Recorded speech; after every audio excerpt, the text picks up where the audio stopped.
warahmatullahi wabarakatuh. Waalaikumsalam warahmatullahi wabarakatuh. Hamdan wa syukran lillah, salatan wa salaman ala Rasulillah wa ala alihi wa sahbihi wa mawalah. Allahumma shalli wa sallim ala hadzal nabiyil karim sayyidina wa habibina wa maulana Muhammadin wa ala alihi wa sahbihi ajma'in. Amma ba'du, qala Allah Ta'ala fi kitabihil karim. A'udzu billahi minasy syaithanir rajim. Bismillahirrahmanirrahim.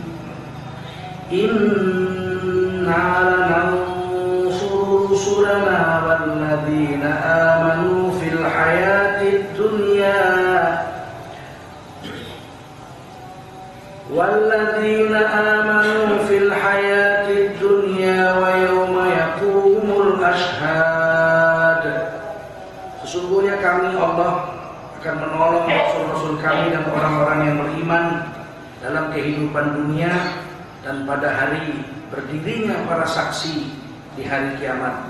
Surah Ghafir ayat 51. Qala Rasulullah sallallahu alaihi wasallam, man kharaja min baitihi fi talabil ilmi fahuwa fi sabilillah hatta yarji. Baginda Rasul bersabda, siapa keluar dari rumahnya untuk mendapatkan ilmu, orang itu adalah orang yang berjihad fi sabilillah sampai dia kembali ke rumahnya. Mudah-mudahan kita semua mendapatkan pahala jihad dari Allah SWT. Shadaqallahul azim, shadaqa rasulun nabiyul karim, wa nahnu ala dzalika minasy syahidin wasyakirin. Walhamdulillahi rabbil alamin. Bapak-bapak, ibu-ibu, jamaah salat subuh di Masjid Al-Hakim Serpong yang dimuliakan Allah SWT. Kita bersyukur subuh ini bisa berkumpul berjamaah bersama-sama salat subuh dan kita lanjutkan dengan ta'lim. Ini adalah satu nikmat yang besar dari Allah SWT.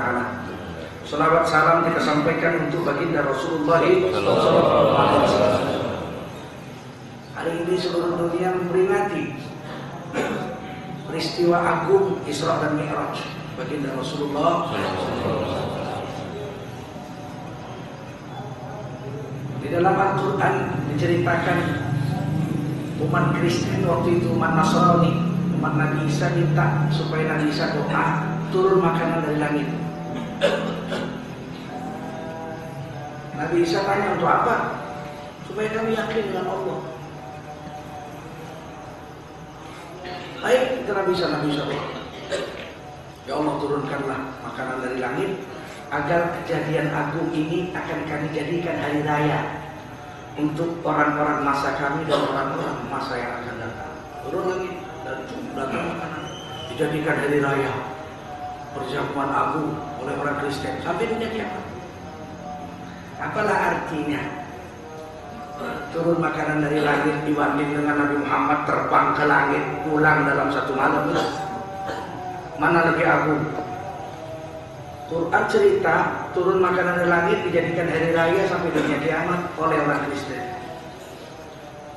Kita malah ada yang mengatakan siapa memperingati Isra dan Mi'raj masuk neraka jahanam. Gimana? Lebih jelek dari orang Kristen ini. Jangan begitu. Kalau nggak mau memperingati, diam sajalah. Kita mau memperingati itu ceritakan keagungan Nabi Muhammad SAW. Bisa nembus langit pakai jubah kan hebat. Nembus langit pakai jubah kan hebat. Jadi di mana-mana orang sudah memperingati. Kalau kita nggak suka, diam aja, istighfar aja. Jangan kita caci-caci orang, nanti kita dibuang Allah dari agama ini. Itu kan syiar juga. Kumpul orang dari mana-mana, datang ulama yang susah didatangkan. Ada ulama yang susah didatangkan karena sibuk.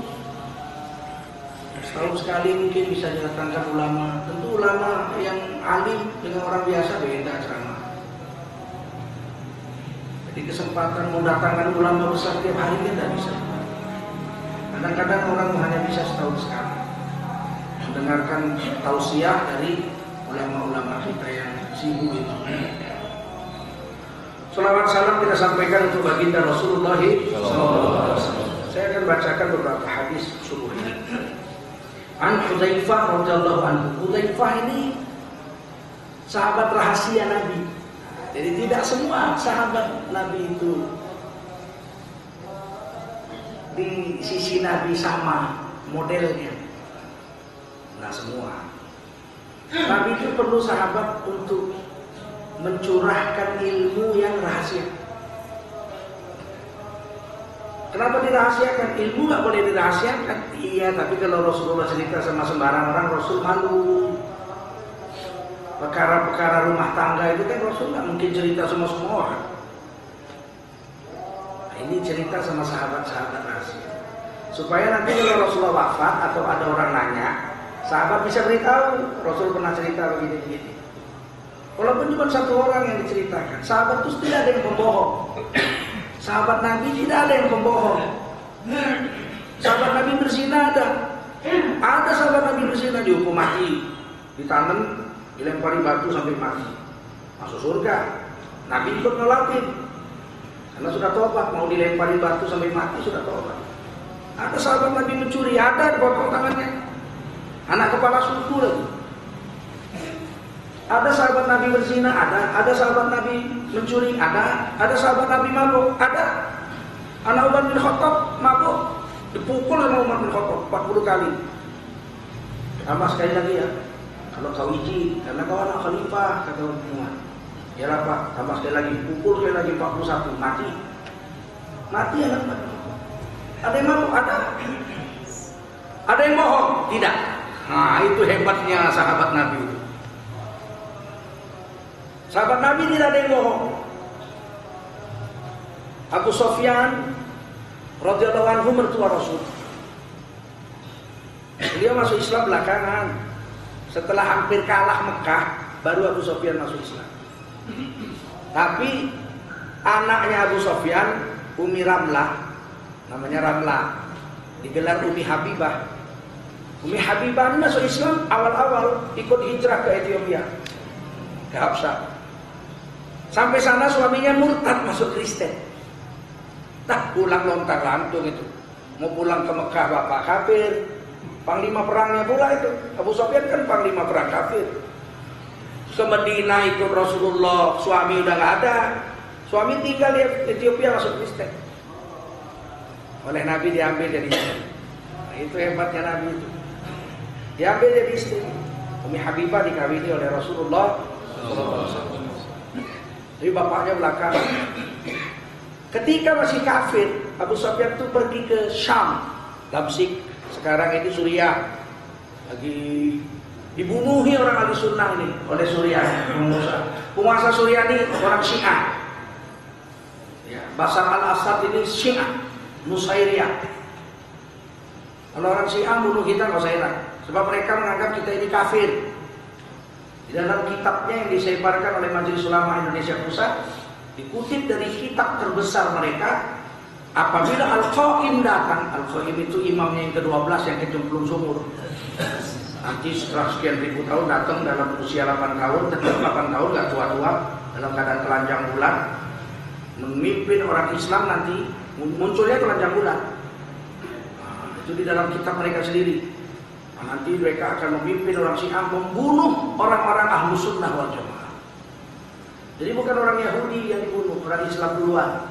Udah habis ahlu sunnah wal jamaah dibunuh semua, barulah Al-Qaim memimpin perang melawan Yahudi dan Nasrani. Kita disebut mukhalif. Mukhalif itu orang yang bukan Syiah.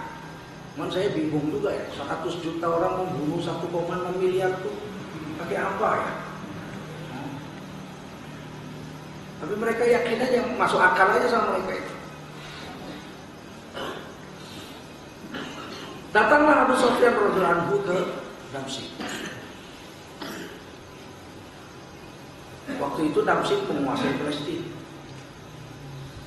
Jadi Palestina, bukan ke Palestina, tapi memang masuk kekuasaan Romawi.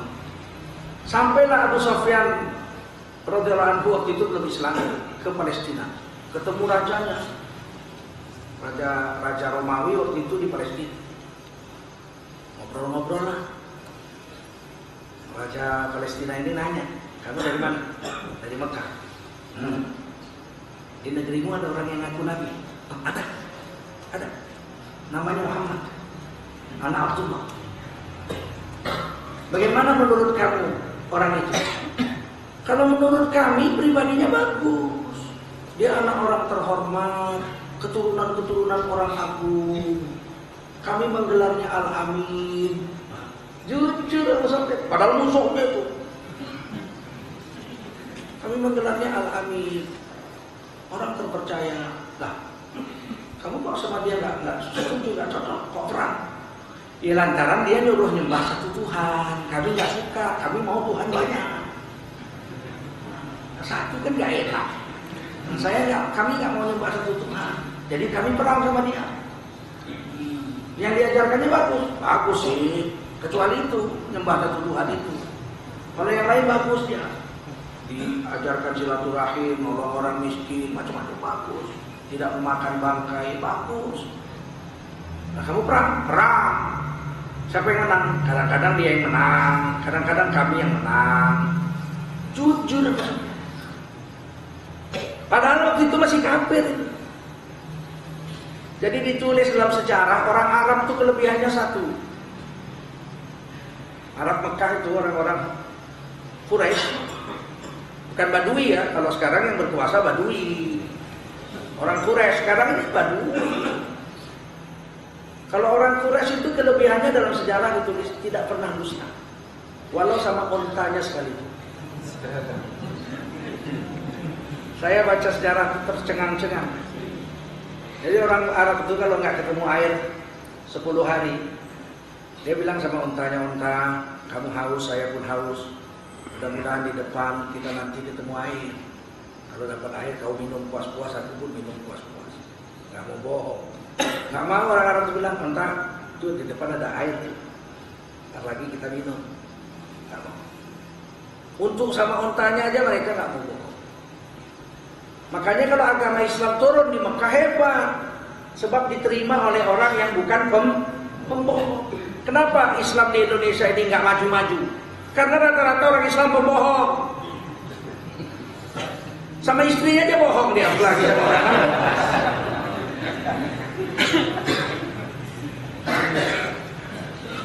Mana Pak? Kok nggak pulang Sabtu Minggu Pak? Sekarang kan Bapak udah jadi manajer. Ya Sabtu Minggu Bapak nggak pernah pulang kenapa? Kemana? Turne. Oh turne. Ya supirnya nanya, turne apa sih Pak? Turu kono, turu kene. Sama istrinya pun bohong.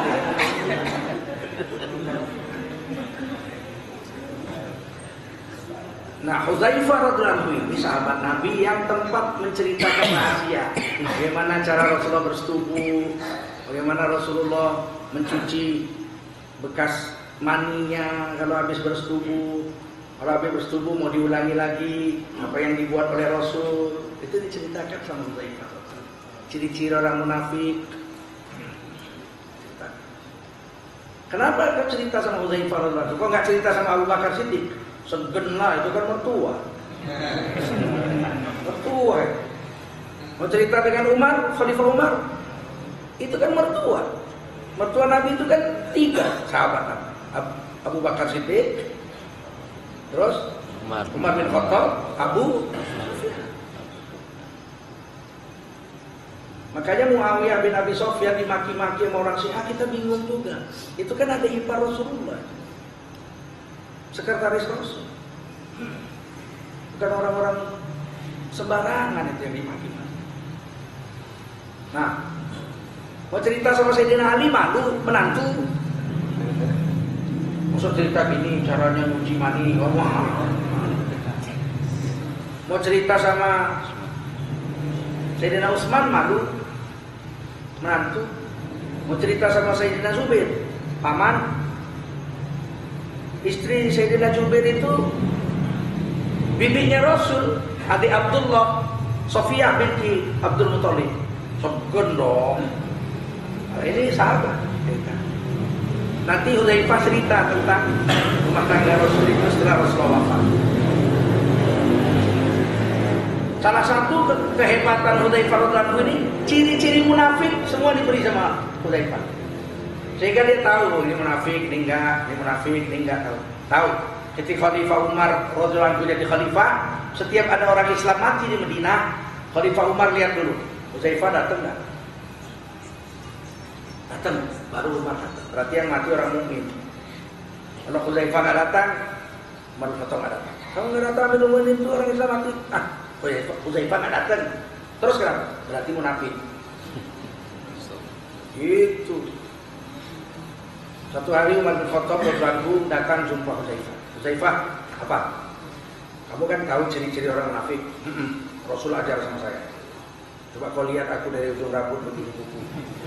Ada nggak ciri-ciri munafik? Lihat sama Hudzaifah. Oh, kamu nggak ada. Bener nih, jangan seger-seger. Kalau ada bilang, nggak ada. Jadi saya mukmin sejati kamu. Ada kelemahan? Ya ada kelemahan ada. Tolong beritahu biar saya tutupi. Apa kelemahan saya? Kelemahan kamu masih makan sayurnya 2. Rasulullah itu makan roti sama sayur 1 aja. Kalau Rasul makan sayur nggak makan daging, kalau makan daging nggak makan sayur. Kalau minum susu nggak makan daging, kalau makan daging nggak minum susu. Nah, kalau makan buah nggak minum susu, kalau minum susu nggak makan buah.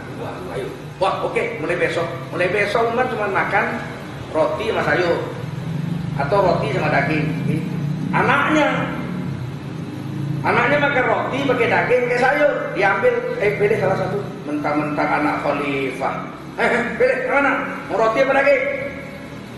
Kalau saya roti sama daging, ya sayurnya diambil sama khalifah. Kalau kita kan 4 sehat, 5 sempurna, 7 ngemil. Kita ini jangankan dengan Rasulullah, dengan Khalifah Umar, dengan sahabat-sahabat yang lain aja kita masih berbeda jauh. Gitu, bilang jauhnya begitu. Baik, ini Hudzaifah radhiyallahu anhu, sahabat kepercayaan Rasulullah. Qala, beliau berkata, qala Rasulullah sallallahu alaihi wasallam, baginda Rasul telah bersabda. Apa kata Rasulullah? Yadrusul Islamu kama yadrusu washyuth thawbi. Islam ini akan pudar. Islam ini akan pudar dan semakin pudar sebagaimana pudarnya pakaian yang berwarna. Jadi kalau pakaian berwarna itu makin lama makin pudar. Makin lama makin pudar. Batik lah misalnya, pakailah 5 tahun, udah nggak karu-karuan itu warnanya. Nanti Islam akan seperti baju yang berwarna, makin lama makin pudar, makin lama makin pudar, makin lama makin pudar. Sehingga jangan bermimpi semakin modern zaman, makin alim kita tentang agama. Tidak mungkin. Sekarang orang merasa begitu. Kami zaman sekarang ini semua udah ada, komputer udah ada, semua udah ada. Tentu kita lebih ngerti agama dari orang-orang dulu. Itu perasaan kita. Rasulullah bilang enggak, khairul qurun qarni, sebaik-baik 100 tahun zamanku, gitu kan. Tsummal ladzina yalunahum, kemudian 100 tahun sebelahnya, kemudian tsummal ladzina yalunahum, kemudian 100 tahun sesudahnya. Habis itu muncul orang-orang sok keminter, itu bahasa Jawa itu. Tahu sok keminter? Enggak ngerti tapi sok ngerti. Yang bikin rusak agama. Nanti yang sunnah dibilang bid'ah, yang bid'ah dibilang sunnah, macam-macam lah. Muncul ini. Nah sekarang sudah jelas di Indonesia ini aliran sesat belum banyak, baru 360. Semakin tua dunia makin rusak. Makin tua dunia makin rusak. Sholat aja mau takbir aja, orang dulu takbir lurus-lurus aja, Allahu Akbar. Sekarang ada Allahu Akbar. Saya lihat sendiri tuh. Apa pakai tenaga dalam? Ada itu macam-macam. Assalamualaikum warahmatullahi. Assalamualaikum warahmatullahi. Ngapain ini? Tari serampang 12. Ada aja itu. Makin lama makin aneh-aneh. Ada pula ditaruh tangan di sini, miringkan sedikit. Ada aja lah nanti ya kita. Itu masih kecil-kecil. Jalaluddin Rahmat ceramah di YouTube. Nabinya orang ahli sunnah tidak sama dengan nabinya kita orang Syiah. Wah, nggak sama. Nabi kita Muhammad Rasulullah, mungkin nabi dia bejo, hidup. Ada aja itu, makin tua dunia makin aneh, bukan makin bagus. Dan Rasul dalam hadis ini Sahih Muslim.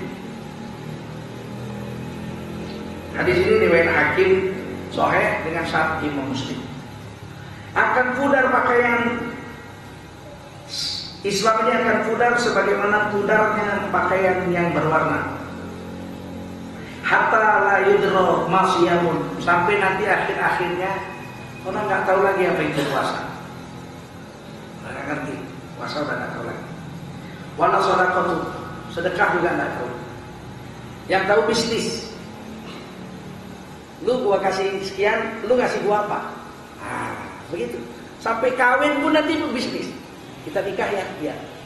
Karena gajiku 3.000, gajimu 3.000. Kurang kan? Kurang. Kalau kita kawin kan 6.000. Jadi cukup. Oke, kawin. Karena bisnis. Begitu kawan dipecat, goodbye. Udah nggak cukup lagi makan sama kau. Aku mau cari suami lain yang bisa ngasih makan. Oh, nanti terjadi. Gak ada lagi sedekah. Semua dihitung dengan bisnis. Kayak anggota-anggota DPR kita lah.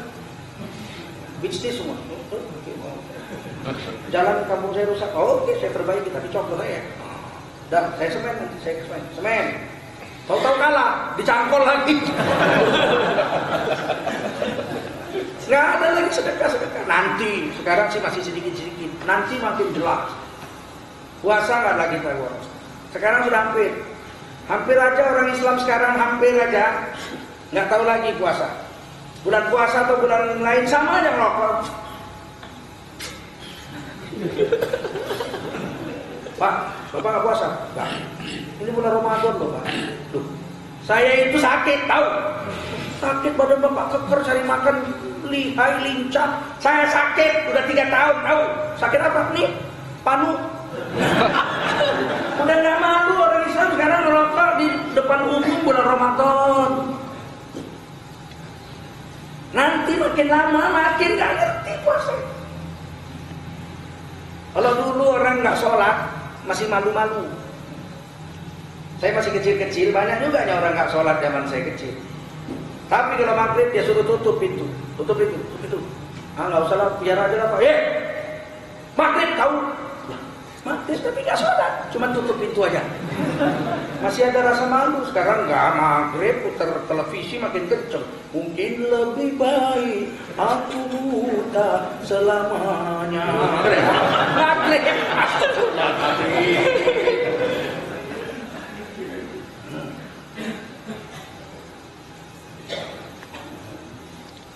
Walau nusuk, nggak tahu lagi orang ibadah, nggak tahu lagi. Sudah nggak ngerti lagi orang ibadah.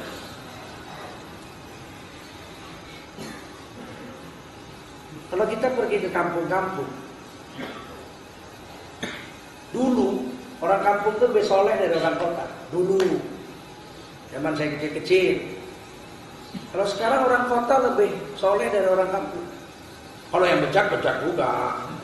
Tapi yang soleh adalah serpong nih. Beginilah banyaknya sholat subuh kan gitu. Dibanding tempat lain. Tapi dibanding yang nggak sholat lebih banyak yang nggak sholat. Ini banyak sih, subuh begini banyak lah, alhamdulillah. Kalau di kampung-kampung sekarang susah.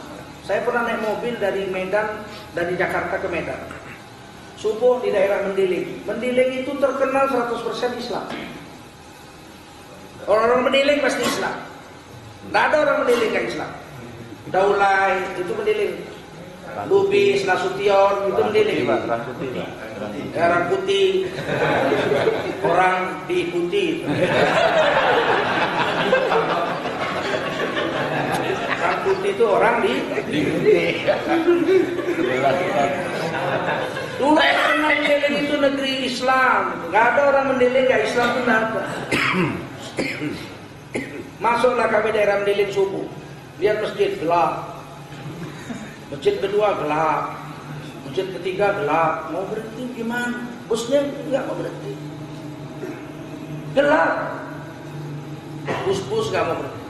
Akhirnya udah mulai terang. Udahlah belok aja, belok masuk masjid. Gak ada orang, kami aja yang sembahyang itu, yang kami dalam mobil itu aja. Gak ada. Dakwahlah kami ke Mendiling. Orang-orang Mendiling itu mandi di sungai. Mandi batunya besar-besar. Mandi airnya jernih, masya Allah. Mandi pakai sarung, sholat di batu. Pakai sarung aja, nggak pakai baju. Jam 7. Wah, ini sholat isyraq ini. Tiba-tiba sami Allah liman hamidah. Kunut subuh. Jam 7. Kita tanya, Pak, cemana nih Bapak jam 7? Ya dari kita nggak sembahyang. Wah, cilaka. Nggak ngerti lagi orang musuh ibadah, nggak ngerti. Nggak tahu dia kalau subuh itu jam 5 di sana, bukan jam 7.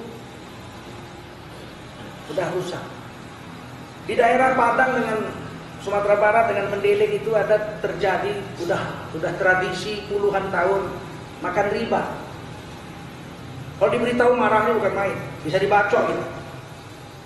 Apa makan ribanya? Di sana biasa menggadaikan sawah.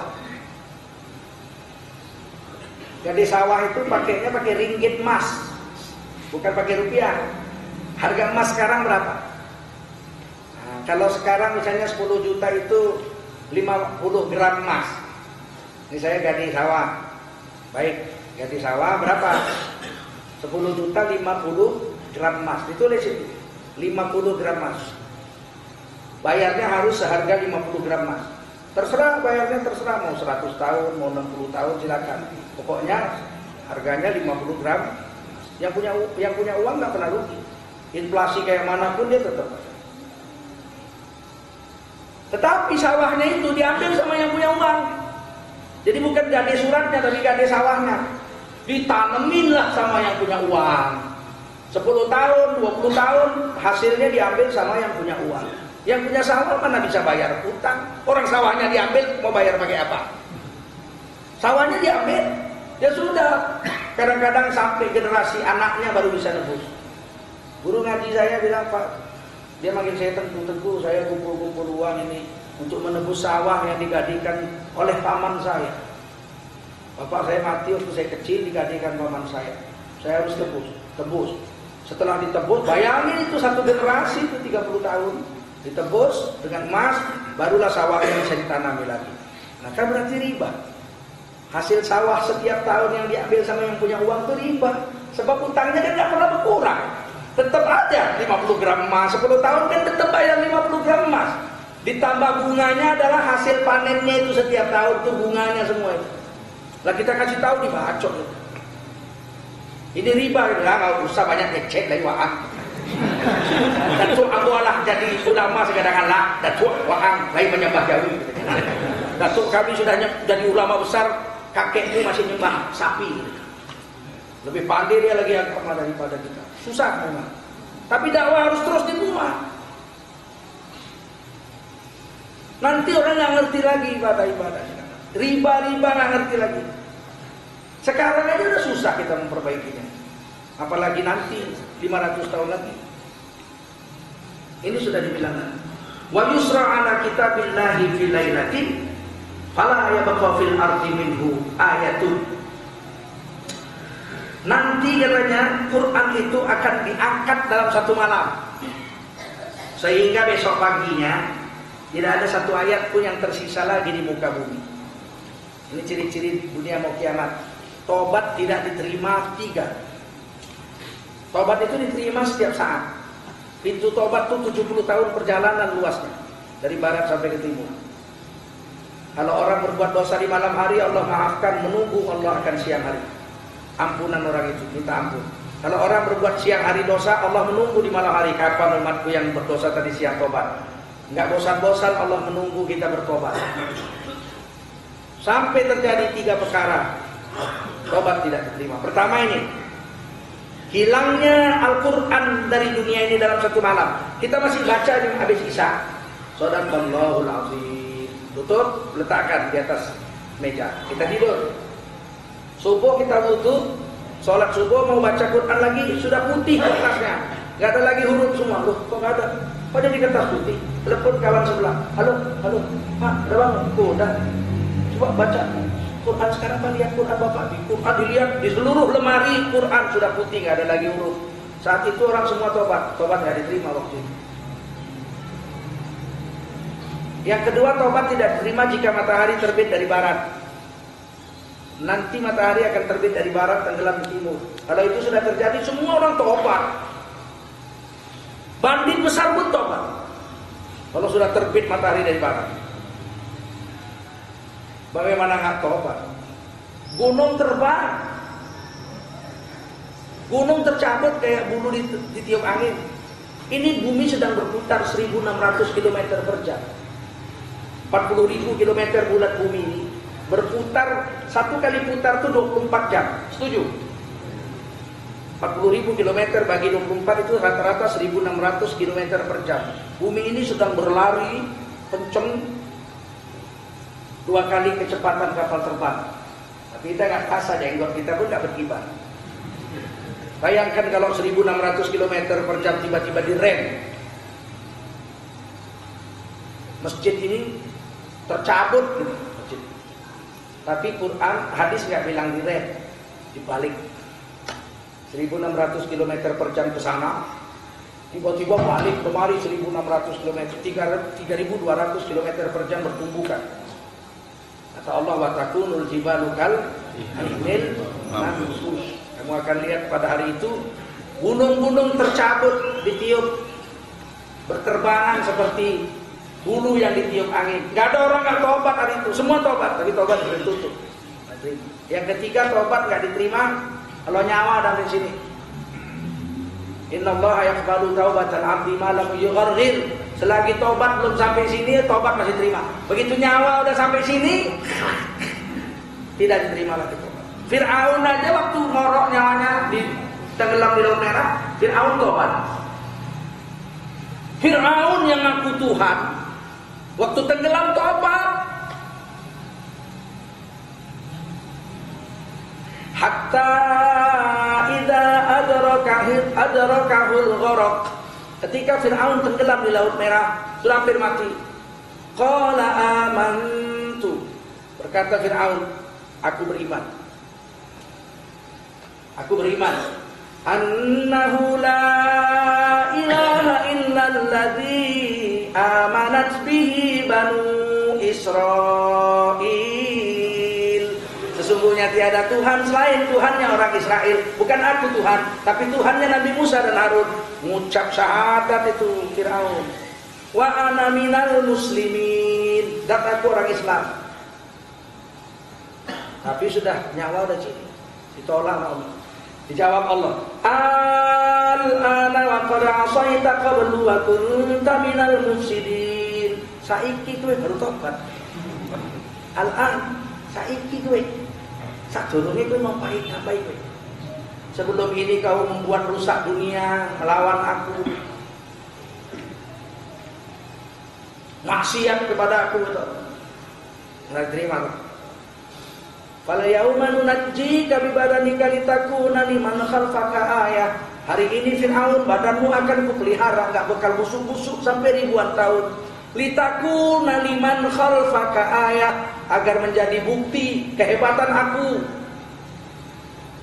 kepada manusia di masa yang akan datang. Wa inna katsiran minan nasi an ayatina laghafilun. Sayang seribu sayang, sebagian manusia sudah lihat kehebatan aku, kata Allah. Mereka tetap saja lalai daripada menyembahku. Seorang perempuan pakai tali satu, baju tali satu, foto di samping Fir'aun di Mesir.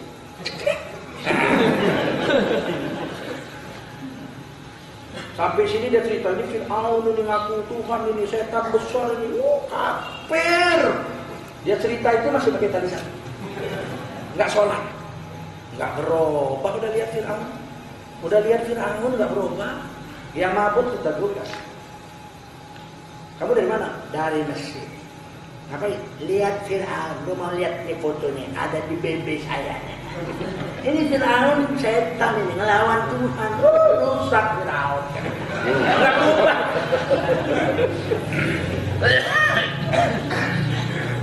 Nanti akan terjadi. Quran bilang ayat-ayat satu malam. Wa yabqa tawaifu minan nasi syaikhul kabir wal ajuz. Nanti akan ketemu, akan ada sebagian manusia, satu kelompok yang udah tua-tua, renta, bungkuk, kropos-kropos, udah tua lemah.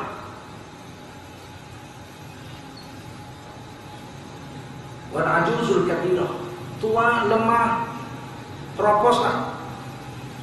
Ya kurun, mereka berkata, adrakna aba'ana ala hadhil kalimah la ilaha illallah.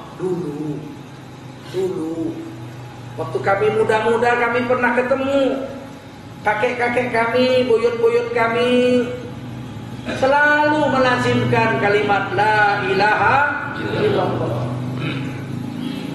Dengar kami itu sore-sore habis maghrib, la ilaha illallah, la ilaha illallah.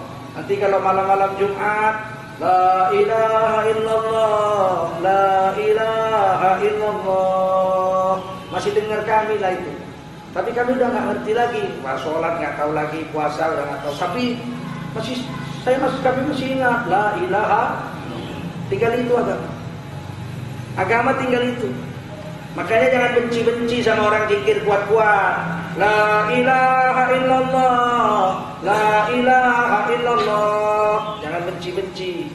Sebab itu nanti lihat ya dalam hadis bermanfaat untuk cucu-cucu kita. Kalau kita semua zikirnya komat kami, nanti generasi tua-tua bangka ini, kami lihat kakek moyang kami kalau sore begini-begini. Kami pun sekarang begitu. Ngapain? Nggak tahu, pokoknya begini. Nah, jadi jangan mengejek-ngejek orang beramal. Ada hadis. Orang yang bahayanya kalau menghina orang zikir la ilaha illallah kuat-kuat dihina. Nanti kalau dia mati bahaya. Saya sering jumpa itulah. Memang Allah selalu menjumpakan. Ada masjid lagi zikir la ilaha illallah, la ilaha illallah. 3 orang lewat. Ahli neraka sedang zikir.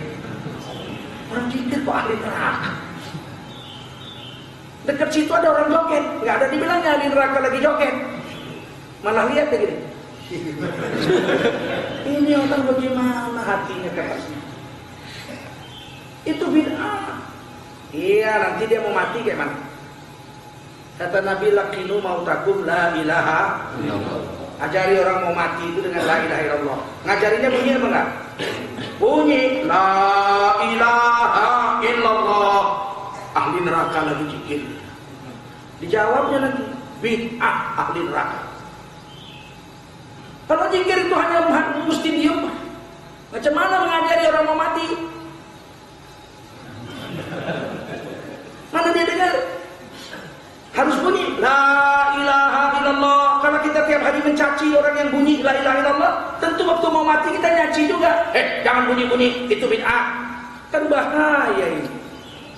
Jadi diam-diamlah hati ini. Mulut itu diam. Ada dalil. Nih, kami dapati dulu kakek nenek moyang kami masih berzikir la ilaha. Kalimat itu dengar kami. Sekarang kami tiru-tiru. Kami udah nggak ngerti apa buktinya Islam ini lah cuma. Waktu Islam dijajah Rusia, di Rusia dijajah, orang-orang Islam itu dibunuhi itu ulama-ulamanya oleh tentara merah. 70 tahun itu Uzbekistan dan lain-lain itu, Turkmenistan, semua itu dijajah oleh Rusia. Komunis, nggak boleh ngaji bawah tanah. Sholat Id di atas gunung, sembunyi-sembunyi. Satu hari datang jemaah tabligh, datang ke Rusia setelah Rusia merdeka, setelah Uni Soviet ambruk. Azanlah, penuh orang datang, tapi nggak ada yang sholat. Selesai itu tanya kenapa, dia orang Islam, kok nggak sholat? Nggak tahu kami sholat. Azan aja baru sekali ini kami dengar. Baru sekali ini kami dengar. Bayangkan, ada satu jemaah masuk ke Rusia di musim dingin, diikutin sama seorang perempuan, diikuti oleh seorang wanita. Akhirnya amir jemaahnya nanya, ini wanita kok ngikutin terus? Coba kita tanya, kamu kenapa ngikutin? Kalian orang Islam? Iya, kami orang Islam. Ayo ke rumah saya. Saya ada suami, kami berdua. Ini musim dingin, sengsara kalian nanti. Mari ke rumah saya. Bawa ke rumahnya. Kasih makan, kasih selimut semua. Dia bilang apa? Saya Islam. Suami saya pun ini sudah masuk Islam. Udah jadi Islam karena mau kawin sama saya. Saya bilang saya nggak mau kawin kalau kamu nggak Islam. Suami saya masuk Islam juga. Masya Allah, senangnya lah jemaah tabligh ini kan. Orang Pakistan. Ketemu juga orang Islam di Rusia. Terus, kamu Islamnya sejak kapan? Ya sejak kecil. Siapa yang ngajarin Islam? Bapak kami. Waktu itu datang tentara merah, ditembaki semua mati. Saya sembunyi di bawah meja. Tentara merahnya pergi, saya datangi, bapak saya masih hidup, sakaratul maut. Bapak saya ini ajari zikir, Allahumma a'inni ala dzikrika wa syukrika wa husni ibadati. Itu aja diajari bapaknya. Allahumma a'inni ala dzikrika wa syukrika wa husni ibadati. Sampai bapaknya mati. Hafallah dia kalimat itu masih umur 4 tahun. Allahumma a'inni ala dzikrika. Ya Allah, tolonglah aku atas mengingatmu, wa syukrika, dan bersyukur padamu, wa husni ibadatik, dan beribadah yang bagus. Itulah yang saya tahu tentang Islam. Lah, suamimu ini masuk Islam gimana? Lah itu, saya Islamkan. Apa yang dibaca? Allahumma a'inni ala dzikrika wa syukrika wa husni ibadatik. Hanya itu yang tahu dia. Nangis ini doa, aduh, jadi kamu ini Islam ya, Islam saya. Tapi saya cuma tahu itu aja. Pagi siang malam saya begitu aja. Allahumma a'inni ala dzikrika wa syukrika wa husni ibadatik. Diajari lagi sholat ya. Sekarang sudah bagus lagi. Islam di Albania, di mana-mana sudah mulai diajarkan agama. Terjadi, jangan bilang nggak terjadi. Sekarang aja udah pernah terjadi, apalagi nanti. Fanahnu naquluha, karena nenek moyang kami dulu kami dengar ngucap-ngucap la ilaha illallah, kami pun sekarang ngucap-ngucap la ilaha illallah. Nggak tahu lagi ibadah yang lain. Qala Silah Ibnu Zufar di Hudzaifah radhiyallahu anhu. Berkatalah seorang sahabat muridnya Hudzaifah radhiyallahu anhu, namanya Silah Ibnu Zufar. Fama tughni anhum la ilaha illallah wa hum la yadruna ma siyamun wa la shadaqatun wa la nusuk. Apa ada manfaatnya kalimat la ilaha illallah itu bagi mereka, padahal mereka udah nggak tahu sholat, udah nggak tahu puasa, udah nggak tahu ibadah, udah nggak tahu sedekah, maksudnya zakat juga udah nggak tahu. Apa ada manfaatnya la ilaha illallah itu diucap-ucap sama orang-orang di akhir zaman itu? Fa'aradu anhu Hudzaifah faraddaha alaihi thalathan.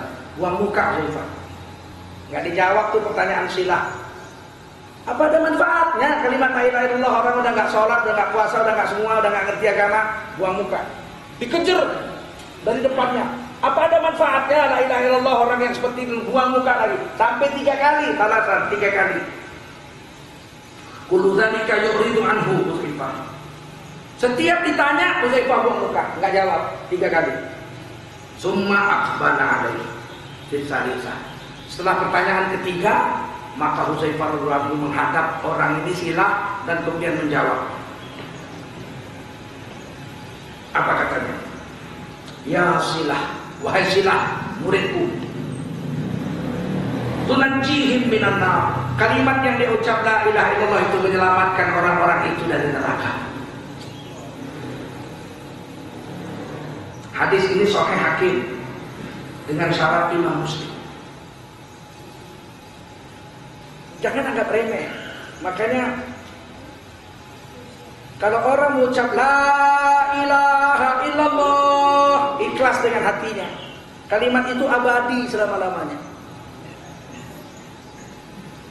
Ditimbang dengan seluruh langit dan bumi, Masih berat satu kali la ilaha.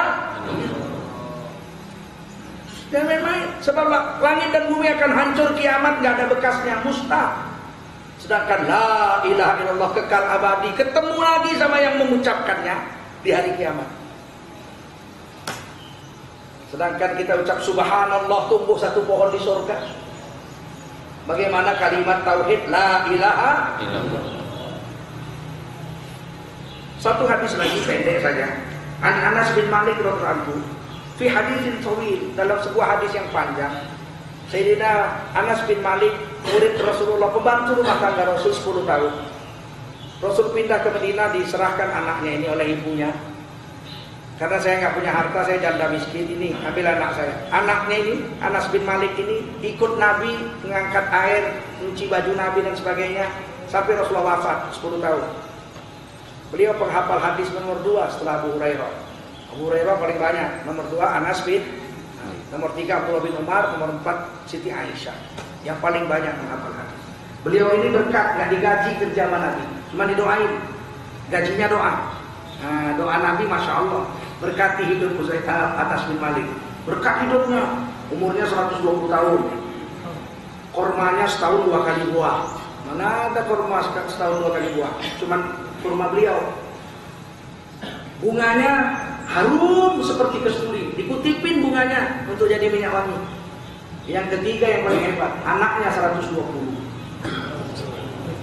Ya istrinya nggak tahu, nggak disebut. Anaknya. Anna Nabi sallallahu alaihi wasallam adalah baginda Rasulullah SAW telah bersabda, yakhruju minan nari man qala la ilaha illallah wa kana fi qalbihi minal khairi ma yazinu sya'ira. Akan dikutip dari dalam neraka ahli neraka yang sudah diam di neraka miliaran tahun, dikutip, diambil, dikeluarin. Kalau dia pernah mengucap la ilaha illallah dan di dalam hatinya ada kebaikan amal sebesar beras yang direbus, sebesar nasi beras yang direbus, amalnya cuma itu, masuk surga. Semua kalau pakai semua itu lama setelahnya. Kalau fa itu cepat. Idza arada syai'an ayyakula lahu kun fayakun, fa itu cepat, langsung jadi. Kalau summa lama setelah periode ngutip orang dari neraka yang punya la ilaha illallah, yang amal baiknya cuma sebesar nasi, dikutip lagi, summa yakhruju minan nari man qala la ilaha illallah wa kana fi qalbihi minal khairi ma yazinu burrah. Dikutip lagi dari dalam neraka orang-orang yang pernah mengucap la ilaha illallah padahal di hatinya hanya sebuah kebaikan sebesar beras. Kalau tadi beras yang direbus, apa namanya? Nasi. Kalau ini sebesar beras yang belum direbus, lebih kecil. Burrah itu beras.